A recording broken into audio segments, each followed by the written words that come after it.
This episode of SITREP is powered by GameChangers. To help test future content for Battlefield, sign up for the Community Test Environment, available for all Premium Pass owners.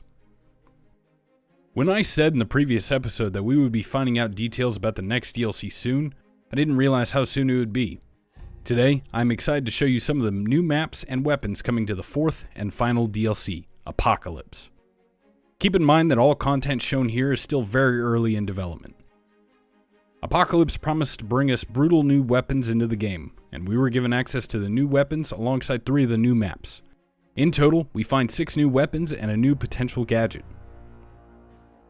First up is a new weapon for the Assault class, the Shoshat SMG, a sawed-off variant of the support weapon that really boggles my mind. With only 8 rounds in its clip magazine, this weapon is definitely situational. It does have higher damage compared to other weapons in the class, but the lower fire rate and high recoil makes this weapon hard for me to recommend.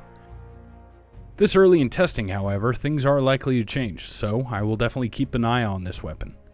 2 variants were available, the Factory and the Optical. Of the 2 variants, I would definitely say the Factory best suits the Assault's playstyle.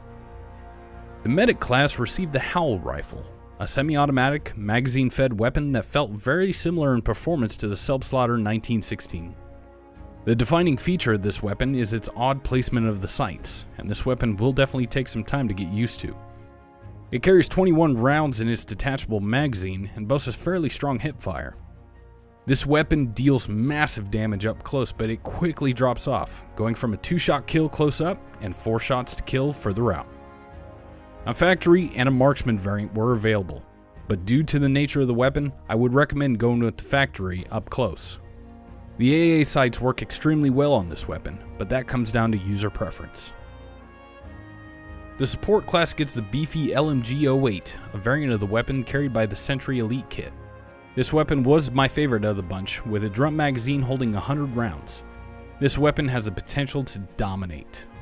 The fire rate was fairly fast, and I found myself dropping enemies before they could even turn to engage. The low weight and the suppressive variant were available for this weapon. The Scout class received 2 new sniper rifles again, this time being the Ross Rifle and the Lee Enfield. Both rifles are straight pull, and the Ross Rifle Marksman has a sweet spot from 50 to 75 meters, and the Lee Enfield Infantry sweet spot is 100 to 150 meters. Other than that, both rifles are fairly standard to the Scout class.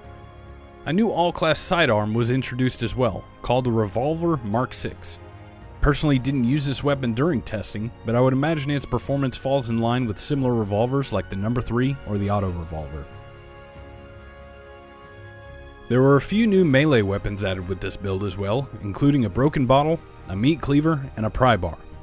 All 3 of these weapons show the brutal side of this conflict where anything within arm's reach was a weapon.